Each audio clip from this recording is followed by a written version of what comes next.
Artis cantik Amanda Manopo geber motor gede. Video itu diunggah oleh akun Instagram @ariasaloka. Amanda Manopo menuai berbagai pujian saat mengendarai moge tersebut. Diketahui saat itu Amanda lagi berkendara di lingkungan lokasi syuting. Tak sendiri, Amanda ditemani Arya Saloka yang juga menjadi lawan mainnya.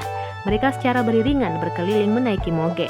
Video itu pun langsung mendapat respon dari berbagai warganet. Artis Amanda Manopo memang gemar naik motor. Hal itu diketahui dari percakapannya dengan Billy Saputra.